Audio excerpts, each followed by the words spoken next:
Assalomu alaykum aziz yurtdoshlar. Yangi ochilgan Firdavs skoli maktabidamiz. Har bitta ota-ona borki, farzandim yaxshi maktabda o'qisa, ilmli, ma'naviyati inson bo'lsa dedi. Demak, farzandlarning kelajagini o'ylagan ota-onalarimizni Firdavs skoli maktabiga taklif etamiz.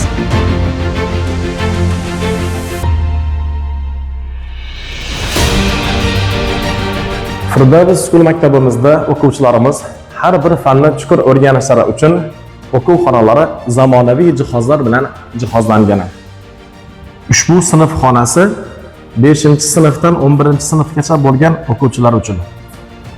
Firdavs skoli maktabimizda o'quv xonalarini, sinf xonalari alohida e'tibor qaratilgan.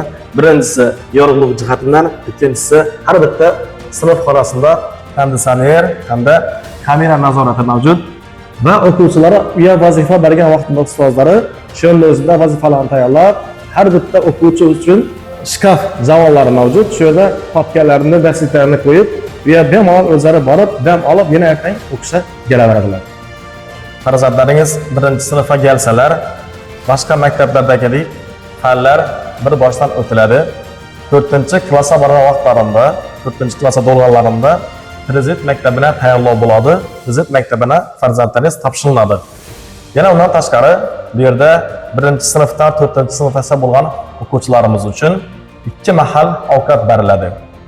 Darsdan keyin o'quvchilarimizga qo'shimcha darsliklar tayyorlov bor, ya'ni tayyorlov kurslari, ingliz tili, mental arifmetika va shaxmat to'garagida ishtirok qilishlari, qatnashishlari, o'qib bilimini yanada oshirishlari mumkin. Firdavs skoli maktabini sinf xonalaridan tanishib chiqdik. Ben tarafından endi ma'lumotlarni Faxriddin o'zlari batafsil berib o'tadilar. Assalomu alaykum. Yaxshi. Firdavs skoli maktabimizda hozir qabul jarayoni yetib turibdi. 1-sinfdan 10-sinfga bo'lgan o'quvchilarni qabul qilamiz. Asosan xudo xolasa 25-iyun kuni bizda ochiq eshiklar kuni bo'ladi. Shunda kelib Firdavs skoli maktabi haqida savollar bo'lsa, hammasini javob olib, to'liq ma'lumotga ega bo'lib ketishlari mumkin. Ota-onalar xususiy maktabi tanlashlarining asosiy sabab nima? Yaxshi savol oldi. Ota-onalarimiz xususiy maktabi tanlashlarining asosiy sabab bu farzandi yaxshi muhitda, sog'lom sharoitda voyaga yetadi. Bu degani, masalan, xususiy maktabga kimlar o'z farzandini ishonchli qo'llarga ishonib topshiradi, farzandini kelajagi va uni o'qishi bilan qiziqqan ota-onalar xususiy maktabga topshiradilar. Xususiy maktabda bizlarda nima bo'ladi deb desa, farzandni faqat ma'lum bir fanlar bilan chegaralab qolinmas. Masalan, qaysidir maktablarda faqat 2 fan bilan o'qitib, faqat shuni urg'u beriladi, to'liq shuni o'qitiladi. Qaysidir maktablarda urib, jazolar farzandni erkin fikrlab bilmaydigan darajaga kelib qo'yiladi. Bizlarda unday emas. Bizlarda shu ota-onalar bilan birgalikda farzandning tarbiyasi, uni xulq-atvori bilan shug'ullanib, keyin uni o'qishina katta e'tibor qaratamiz va uni dunyo qarashi faqat maqsad o'qishga kirish emas. Masalan, o'qishga kirdi, shu yerda to'xtadi emas. Xudo xolasa bizlarda missiyamiz shunday. Bizning maktabni bitirgan o'quvchilarimiz dunyoni zabt etadigan millioner daholarni yetishtirish. Endi yalnız söz başında aytib o'tdingiz, gaplashgan vaqtimizda 1-sinfdan 4-sinfgacha bo'lgan bolalara darsliklar umumiy o'tiladi, lekin ularni telefondan uzoqlashtirish, ularga odob, axloqni o'rgatish, ana undan keyin katta sinflara o'zi xohlagan darsliklar bo'yicha, o'zi xohlagan fanlar bo'yicha shu fan chuqurlashtirilgan holatda o'rgatilinadi va yana bu maktabni bitirgan o'quvchilarimizga milliy sertifikatlarimiz bor, beriladi dedingiz. Shular haqida qisqacha ma'lumot berib o'tsangiz. Xo'sh, bizlarda 1-sinfdan keldi o'quvchimiz.